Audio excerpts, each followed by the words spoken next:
You can smell it before you even hear it. That sour, pathetic stench of a man who wants to be respected but doesn't know how to command it.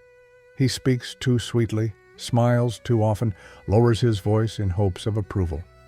He adjusts himself constantly, not his clothes, but his essence, as if shaving parts of his soul might buy him a seat at the table.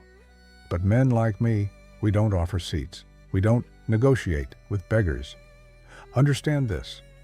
Every time you ask for respect, you're broadcasting a message far louder than your words. You're saying, I don't believe I deserve it, so I'm hoping you'll give it to me out of kindness. And in a world ruled by power, there's nothing more disgusting than a man asking for what he should have taken. When you beg, you don't just look weak, you become weak. People smell it, women smell it, men smell it, and those at the top, they don't waste a second before stepping over your carcass.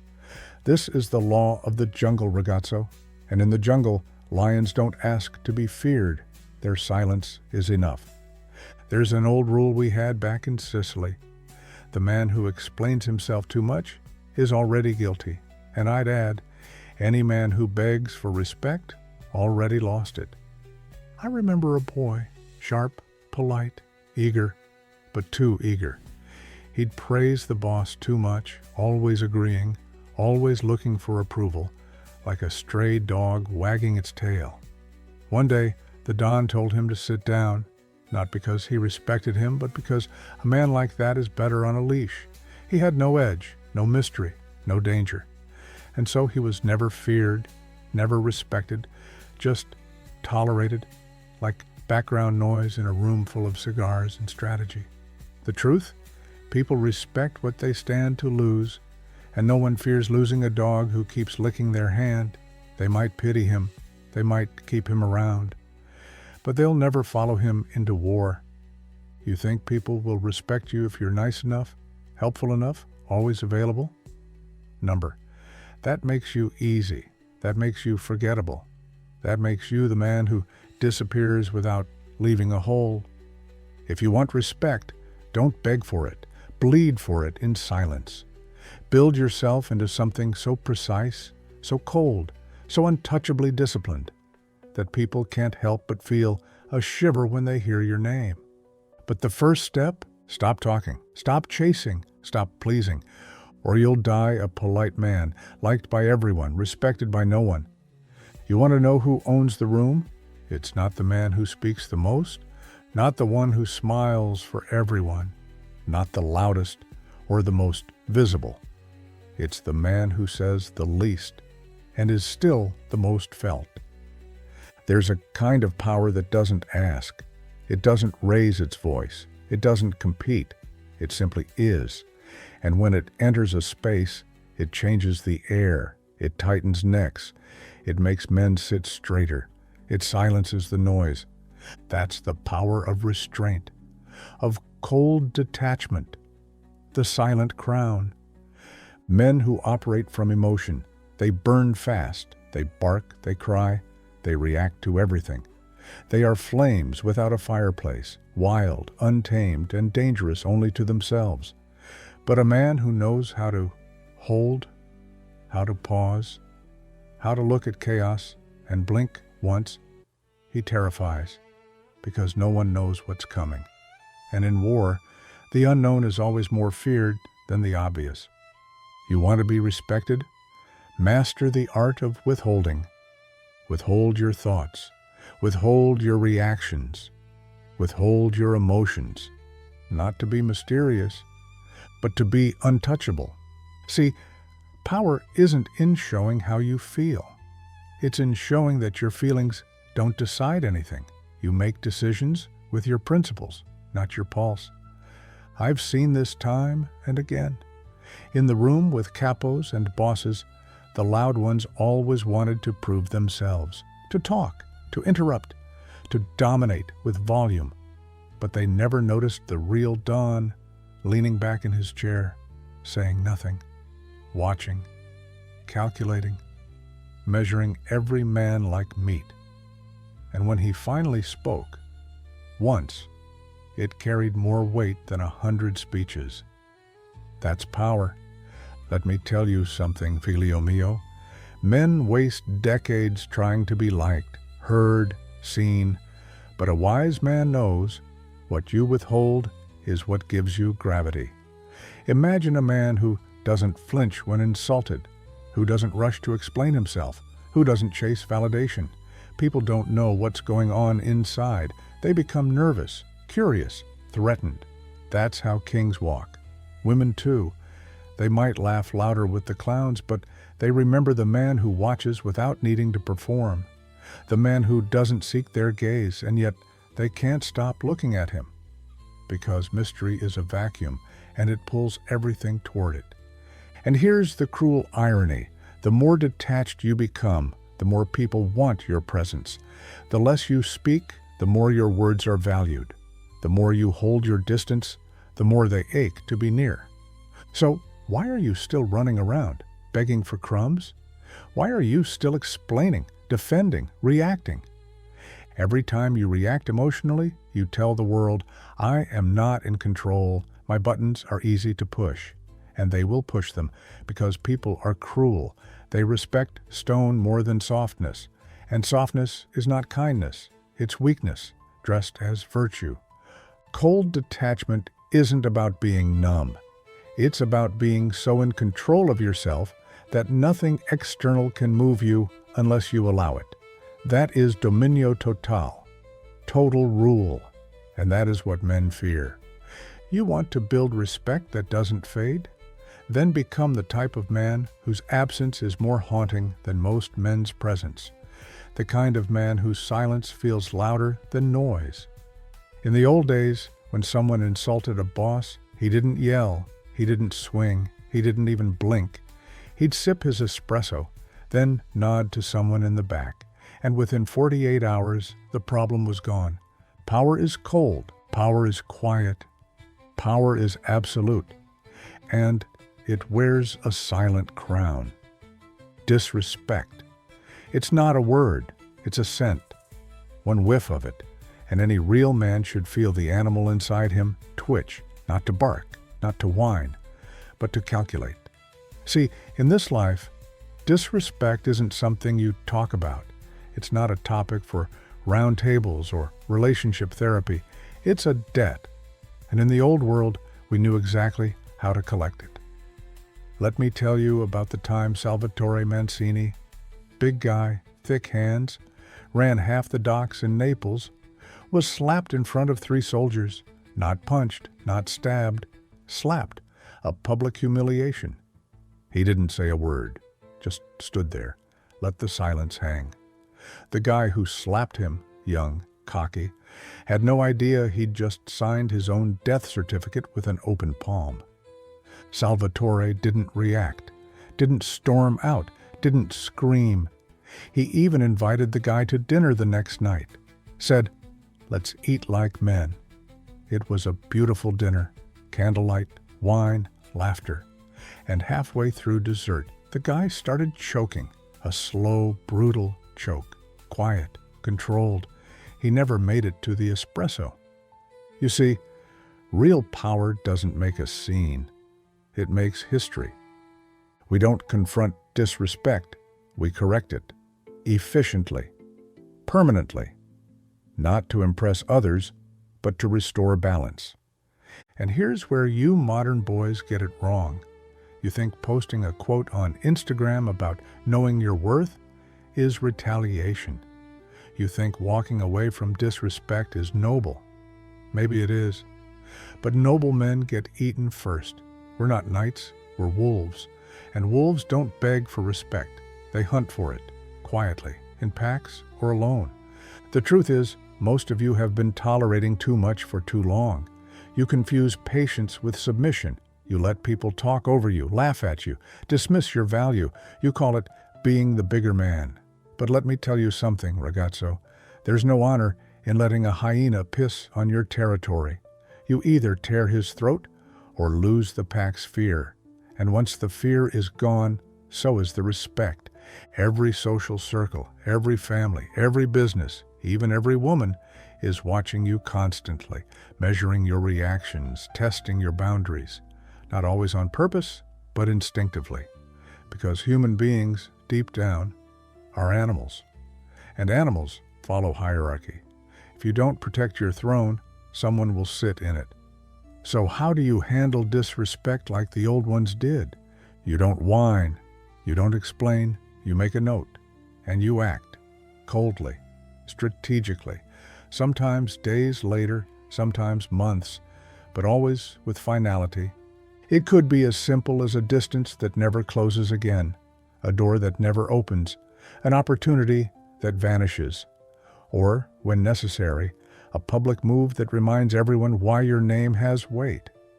But the key is this: it must be felt, not seen, not heard. Felt. Because when people feel the consequences of stepping wrong around you, they become careful. And from caution comes fear. And from fear comes respect. Not because they love you, but because they know if they lose you, or worse, if they cross you, it won't be a story they get to tell. Power isn't loud. Revenge isn't rage. It's the hand that wipes the chessboard in silence and resets the game on your terms. So let them laugh once. Let them doubt you once. Then make sure they never forget it. Because in this world, there are only two kinds of men at the table: those who eat and those who are eaten. There's a moment in every man's life when he looks in the mirror and realizes something terrifying. He's not respected, not truly. They tolerate him, they use him, they pat his head and call him good guy, nice guy, reliable. But no one fears losing him. No one guards their tongue around him. No one pauses before crossing his line. He's not a man in their eyes. He's a pet. And worse, he put the leash on himself. You see, the tragedy of modern man isn't that he's weak. It's that he chooses to be. He thinks compliance is the path to peace. He believes submission will buy him love, that politeness will earn him loyalty, that always being available will prove his worth. But let me tell you something, figlio mio. Love earned through obedience is not love. It's control. It's ownership. You've become a domesticated wolf, neutered by comfort, praise, and your desperate hunger to be liked. You don't speak up when disrespected. You laugh at jokes that humiliate you. You say, "It's fine," when people treat you like an afterthought. You act like it's strategy, but it's cowardice, plain and simple. I once knew a man, Marco Benedetti, grew up poor, wanted to rise. He studied hard, worked late, always said yes, never complained, never argued. He thought being the most helpful, the most humble, would get him promoted, respected, loved. But people walked over him, women used him, friends forgot him. Then one night he snapped, walked into the boss's office and said, "I'm not your lapdog. If I don't get what I've earned, I walk." The boss looked him in the eye for the first time. That was the day he stopped being useful and started being feared. You see, people don't respect effort. They respect standards. And if your standards are low, you'll be stepped on, even if you're the hardest working mutt in the room. Ask yourself, why do they talk to you like that? Why do they cancel on you last minute? Why do they flirt with you when it's convenient, then vanish when they're bored? Because you allow it. Because you have no consequences. Because deep down, you don't value yourself enough to enforce pain for disrespect. And don't fool yourself with this "I'm too noble to react" nonsense. There's a difference between emotional control and emotional suppression. One is discipline. The other is delusion. The truth is brutal. You will always be treated at the level of what you tolerate. Nothing more, nothing less. A dog can be loyal. He can be kind. He can save lives. But at the end of the day, when he barks too loud or bites back, he gets put down because people don't respect kindness without boundaries. They fear what bites, not what begs. You're not a dog, but you've been acting like one. You show up when called. You obey without question. You wag your tail when they give you crumbs. And worst of all, you get angry at the world for not respecting you. But respect isn't lost. It's surrendered. Every time you let someone talk over you, every time you hide your truth, every time you smile when your soul wants to roar, you surrender a piece of your crown. Well, listen to me now, ragazzo. It's time to bury the dog. The loyal, nice, obedient version of you, the one that lives for praise, dies for approval, and gets fed last. Kill him. Kill him with silence, with action, with detachment. Let him rot, then rise. With spine, with shadow, with silence. And let them wonder, what changed? Because when a man stops begging and starts building, truly building, people don't pet him. They respect the bite, they respect the distance, they respect the throne. And those who don't, they never deserved a seat near your fire. There's a silence more powerful than thunder. It's the silence a man leaves behind when he walks away. And the entire room feels colder. Not because he yelled, not because he threatened, but because the weight of his absence is heavier than most men's presence. That's what we're building here. Not a man who's loud, not a man who's liked, but a man whose departure is a loss. A man carved from iron whose soul cannot be moved, manipulated, or replaced. Let me tell you something that'll hurt. Most men are replaceable. You leave your job. They post the vacancy tomorrow. You leave your woman. She's on another date by the weekend. You stop talking to your friends. They barely notice. Why? Because you were never critical. You were never felt. You existed like furniture, always there, always useful, never missed. But a man of iron, he's not just present.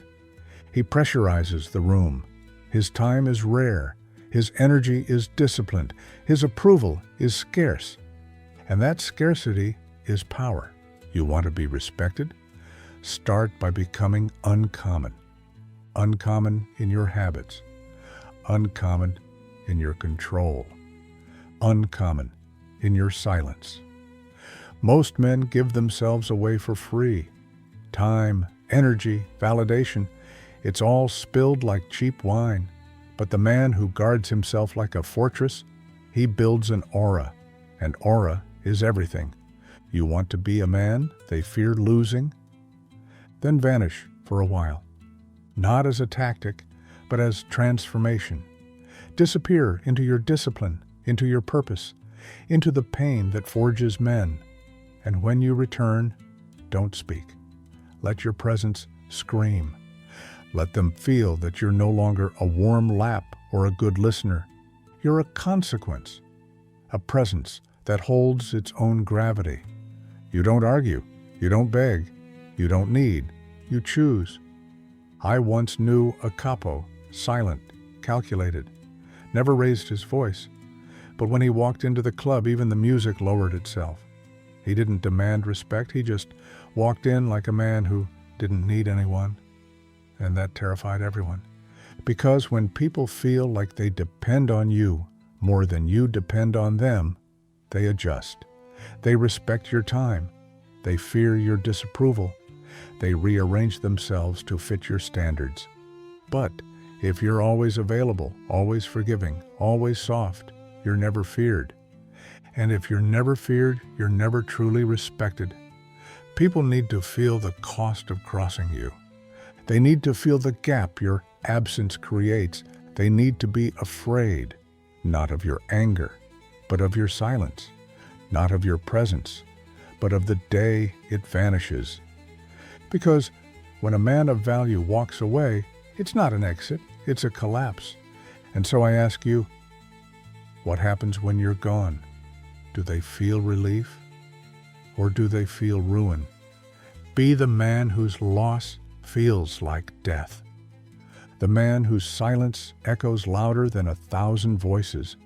the man whose soul is made of iron, heavy, unmoving, unbreakable, because only then will they stop trying to keep you and start fearing to lose you.